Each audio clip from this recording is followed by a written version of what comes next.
52% இதர பிற்படுத்தப்பட்ட சமுதாய மக்களின் ஒருவரான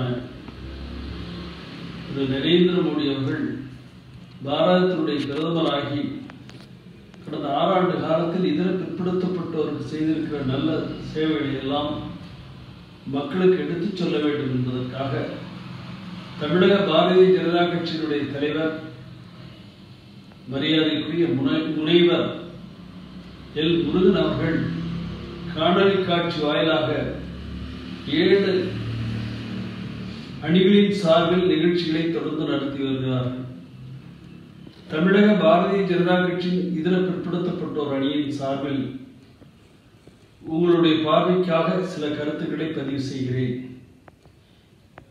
இந்திய திருநாட்டில் அரசியலமைப்பு சட்டம் அமலுக்கு வந்த 26/1/1950 அன்று இந்த நாட்டில் வாழும் பட்டியல் இன மக்கள், மலைவாழ் மக்கள் யார் யார் என்பது கான்ஸ்டிடியூஷன் ஆர்டர் 1950 படி 1108 பட்டியல் ஜாதியினரும் 744 மலை ஜாதியினரும் அரசிடம் பட்டியல் இருந்தது. ஆனால் இதர பிற்படுத்தப்பட்டோர் யார் என்கிற பட்டியல் அரசாங்கத்தினிடமில்லை. அரசியலமைப்பு சட்டத்தில் 340(1) பிரிவின் கீழ் இந்திய அரசாங்கம் ஒரு ஆணையம் அமைத்து இந்த நாட்டில் வாழ்கிற இதர பிற்படுத்தப்பட்ட மக்களை அடையாளம் கண்டு அவர்களுக்கு செய்ய வேண்டிய நல்ல பணிகள் குறித்து சிபாரிசு செய்ய வேண்டும் என்று சுட்டிக்காட்டப்பட்டிருந்தும் மறைந்த பிரதமர் திரு ஜவஹர்லால் நேரு தலைமையிலான அரசாங்கம் அதற்கு எந்த நடவடிக்கையும் எடுக்கவில்லை. அரசனுடைய தவறை சுட்டிக்காட்டி மத்திய அரசிலிருந்து தன்னுடைய பதவியை ராஜினாமா செய்த அண்ணல் அம்பேத்கர் அவர்கள் 27/9/1951 அன்று 10 முக்கிய கருத்துக்களை முன்வைத்தார். அதில் ஒன்று, இதர பிற்படுத்தப்பட்டோரை அடையாளம் காண எவ்வித ஆணையம் அமைக்கவில்லை என்கிற குற்றச்சாட்டு. இது அறிந்த அந்த அரசு 1953 ஆண்டு ஜனவரி மாதம் 29ஆம் தேதி காக்கா கல்லேல்கர் தலைமையில் ஒரு ஆணையம் அமைத்தது. அந்த ஆணையம் நாடு முழுவதும் ஆய்வு செய்து 2399 ஜாதியினரை பிற்படுத்தப்பட்டோர் எனவும் 837 ஜாதியினரை மிகவும் பிற்படுத்தப்பட்டோர் எனவும் அடையாளம் கண்டு 30/3/1955 அறிக்கை தாக்கல் செய்தது. ஆனால் அந்த அறிக்கையை 6 ஆண்டு காலம் கிடப்பில் போட்ட அரசு 14/8/1961 அன்று இதர பிற்படுத்தப்பட்டோருக்கு எவ்விதமான இடஒதுக்கீடும் தேவையில்லை என்று நிராகரித்துவிட்டது. 2 பாராளுமன்றத்திலும் 2 அவைகளிலும் விவாதிக்காமலேயே தள்ளுபடி செய்துவிட்டது. அதன் பின்னர் இதர பிற்படுத்தப்பட்டோரை பற்றி சிந்திப்பதற்கு யாரும் இல்லை. சுமார் 17 ஆண்டு காலம் காங்கிரஸ் ஆட்சியில் இதர பிற்படுத்தப்பட்டோரை அடையாளம் காண எவ்வித ஆணையமும் அமைக்கப்படவில்லை. பாரதிய ஜனசங்கத்தினுடைய ஆதரவின் பேரில் 24/3/1977 திரு மொரார்ஜி தேசாய் அவர்கள் இந்த நாட்டினுடைய பிரதமராக பொறுப்பேற்றார். அவர் பொறுப்பேற்ற பின்பு 1/1/1979 அன்று 2வது தேசியமான மண்டல் ஆணையம் திரு PP மண்டல் MP தலைமையிலே நியமித்தார். மண்டல் ஆணையம் நாடு முழுவதும் அனைத்து மாநிலங்களிலும் ஆய்வு செய்து 3743 ஜாதியினர் பிற்படுத்தப்பட்ட சமுதாயம் என 31/12 அறிக்கை தாக்கல் செய்தது. அவர் அறிக்கை தாக்கல் செய்த போது இந்த நாட்டினுடைய பிரதமராக இந்திரா காந்தி அம்மையார் இருந்தார்கள். அதற்கு பின்பு அமரர் ராஜீவ்காந்தி பொறுப்பேற்றார். ஆனால் யாரும் மண்டல் அறிக்கையை தொட்டு பார்க்கவில்லை. பாரதிய ஜனதா கட்சியினுடைய ஆதரவுடன் 2/1989 அன்று திரு VP சிங் அவர்கள் பிரதமராக பொறுப்பேற்றார்கள். அவருடைய 11 மாத ஆட்சி காலத்தில் இதர பிற்படுத்தப்பட்டோர் நலன் காக்க வேண்டும் என்பதற்காக 7/8/90 அன்று மண்டல் ஆணைய அறிக்கையை 2 அவைகளிலும் விவாதித்து இதர பிற்படுத்தப்பட்டோருக்கு மத்திய அரசு பணிகளிலே 27% இடஒதுக்கீடு வழங்கினார். கிட்டத்தட்ட இந்த நாடு சுதந்திரமடைந்து 42 ஆண்டுகளுக்கு பின்பு பிற்படுத்தப்பட்டோருடைய உரிமை காக்கப்பட்டது. அதற்காக அவர் பதவி விலகி வெளியேறினார். அதை எதிர்த்து தாக்கல் செய்த வழக்கான இந்திரா சகானி வழக்கில் இந்திய உச்சநீதிமன்றம் இடஒதுக்கீட்டை அங்கீகரித்ததோடு இதர பிற்படுத்தப்பட்டோரின் நலன் காப்பதற்காக ஒரு தேசிய ஆணையம் அமைக்க வேண்டும் என்று மத்திய அரசிற்கு அறிவுறுத்தியது. அதன் விளைவாக 91ஆம் ஆண்டு பிரதமராக பொறுப்பேற்ற திரு நரசிம்மராவ் அவர்கள் 14/8/1993 ஒரு தேசிய ஆணையத்தை உருவாக்கினார்கள். அதில் துரதிர்ஷ்டம் என்னவென்றால் தேசிய பிற்படுத்தப்பட்டோர் ஆணையத்திற்கு எந்த அதிகாரம் வழங்கப்படவில்லை. இதர பிற்படுத்தப்பட்ட சமுதாய மக்களின் குறைகள், குற்றங்கள், கோரிக்கைகளை நிறைவேற்றுகிற அதிகாரம் தாழ்த்தப்பட்டோர் ஆணையத்திடம்தான் இருந்தது. அது மாற்றிக் கொடுக்கப்படவில்லை. தேசிய பிற்படுத்தப்பட்டோர் ஆணையத்திற்கு அதிகாரம் வழங்க வேண்டும் என்று சொல்லி 25 ஆண்டு காலம் இந்தியாவில் வாழும் பிற்படுத்தப்பட்ட சமுதாய தலைவர்கள், நாடாளுமன்ற உறுப்பினர்கள், சட்டமன்ற உறுப்பினர்கள் போராடி வந்தார்கள். ஆனால் யாரும் கண்டுகொள்ளவில்லை. பிற்படுத்தப்பட்ட சமுதாயத்தில் ஒருவராக குஜராத்தினுடைய முதல்வராக இருந்து இந்திய நாட்டினுடைய பிரதமராக பொறுப்பேற்ற நம்முடைய நெஞ்சம் நிறைந்த நரேந்திர மோடி அவர்கள் 2017ஆம் ஆண்டு அரசியலமைப்பு சட்ட திருத்த மசோதா 123/2017 கொண்டு வந்தார். தேசிய பிற்படுத்தப்பட்டோர் ஆணையத்திற்கு கான்ஸ்டிடியூஷனல் பவர்ஸ் கொடுக்க வேண்டும் என்பதற்காக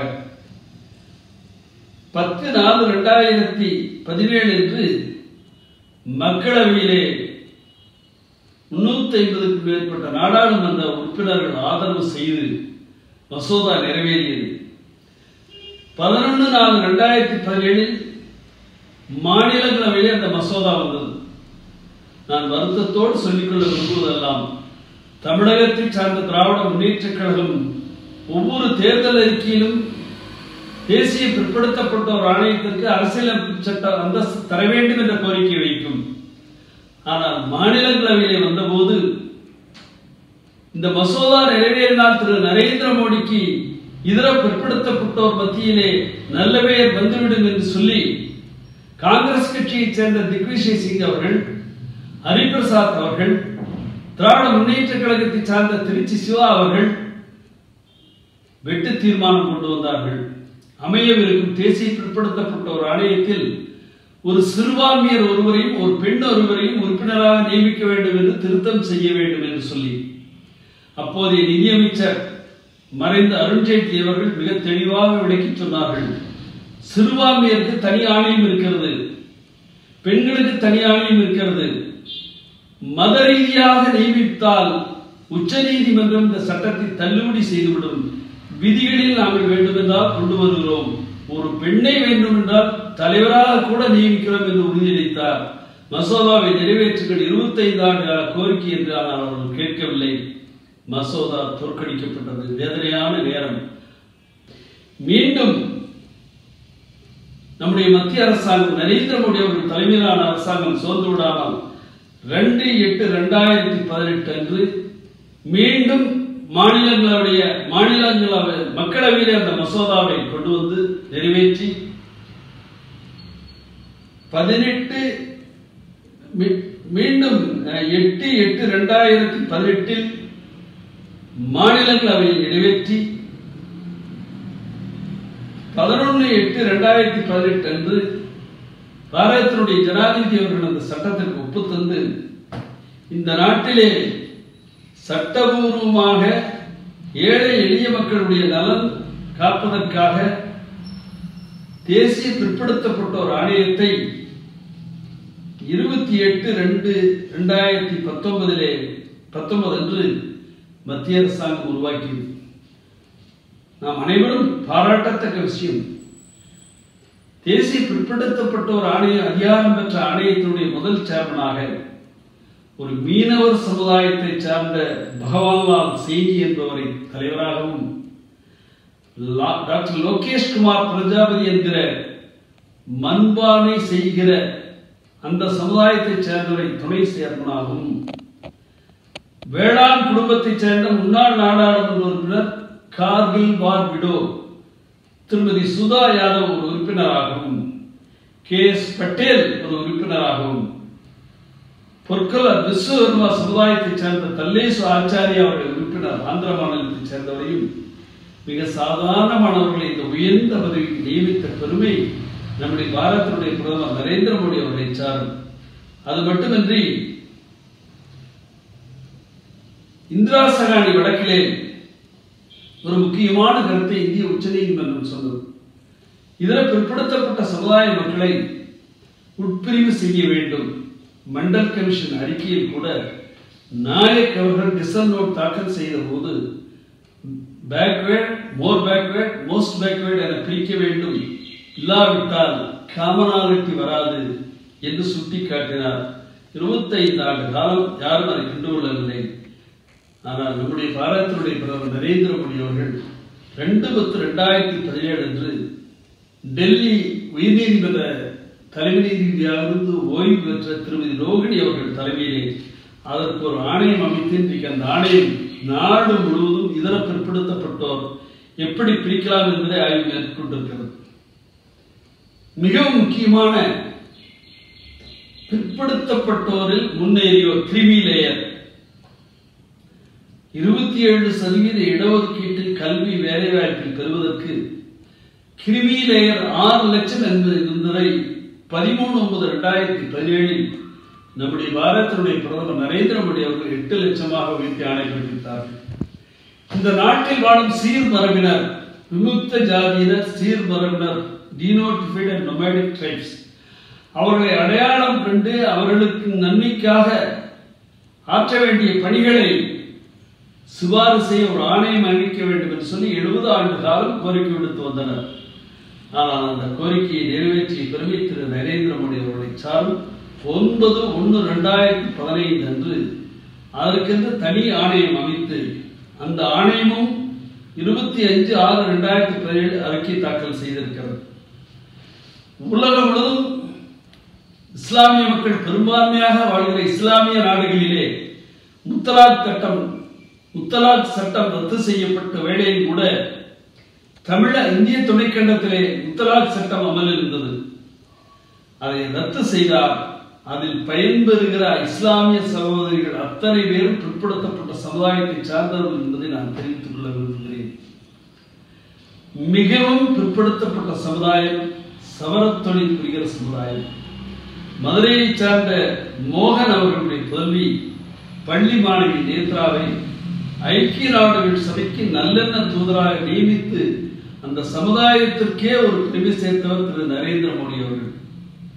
கர்நாடக மாநிலத்திலே சமீபத்திலே நடந்த மாநிலங்களவை தேர்தலுக்கு எத்தனையோ அரசியல் ஜாம்பவான்கள் எல்லாம் போட்டியிட்ட போது பெல்லாரியை சேர்ந்த வழக்கறிஞர் பார்பர் சமுதாயத்தை சேர்ந்த அசோக் கஸ்தி என்பவர் தேர்ந்தெடுக்கப்பட்டிருக்கிறார். கர்நாடக மாநிலத்திலும் சவரத் தொழிலாளர் சமுதாயத்திற்கு மிகப்பெரிய அந்தஸ்தை தந்திருக்கிறார். கேந்திர வித்யாலய பள்ளிகள், நவோதய வித்யாலய பள்ளிகள், சைனிக் பள்ளிகள், மத்திய அரசினுடைய பள்ளிகள் 1993 27% இடஒதுக்கீடு பிற்படுத்தப்பட்டவருக்கு அமல்படுத்தினாலும் இந்த பள்ளிகளில் இடஒதுக்கீடு கிடையாது. இதை மாற்றி அமைக்க வேண்டும், இடஒதுக்கீடு வழங்க வேண்டும் என்று சொல்லி தேசிய பிற்படுத்தப்பட்டோர் ஆணையத்திலேயே நான் பல முறை கடிதம் வாயிலாக பிரதமர்களுக்கு வேண்டுகோள் விடுத்து இன்னைக்கு பாரதத்தினுடைய பிரதமர் அவர்கள் நடவடிக்கை எடுத்து கேந்திரிய வித்யாலயா, நவோதய வித்யாலயா பள்ளிகளிலே இடஒதுக்கீடு வழங்கி பெருமை செய்திருக்கிறார். இவர்களுக்கெல்லாம் மேலாக தமிழகத்திலிருந்து ஒருவரை மாநில ஆளுநராக நியமிக்க வேண்டும் என்று மத்திய அரசு முடிவெடுத்த போது தமிழகத்தினுடைய மூத்த தலைவராக, அதுவும் பிற்படுத்தப்பட்ட சமுதாயத்தை சார்ந்த நம்முடைய நெஞ்சம் நிறைந்த திருமதி தமிழிசை சவுந்தரராஜன் அவர்களை தெலுங்கானா மாநில ஆளுநராக நியமித்து தமிழகத்திலே இருக்கிற இதர பிற்படுத்தப்பட்ட சமுதாய மக்களுக்கு பெருமை சேர்த்துவார் மாண்புமிகு நரேந்திர மோடி அவர்கள். ஆகவே தமிழக பாரதிய ஜனதா கட்சியினுடைய இதர பிற்படுத்தப்பட்ட அணியின் சார்பிலும் தமிழக பாரதிய ஜனதா கட்சியுடைய தலைவர் முனைவர் திரு எல் முருகன் அவர்கள் சார்பாகவும் 6 ஆண்டு காலம் இதர பிற்படுத்தப்பட்ட சமுதாய மக்களுக்கு நல்ல வழிகளை ஆற்றி வந்திருக்கிற பாராட்டுடைய பிரதமர் நரேந்திர மோடி அவர்களுக்கு நன்றியையும் நல்வாழ்த்துக்களையும் தெரிவித்துக் கொள்கிறேன்.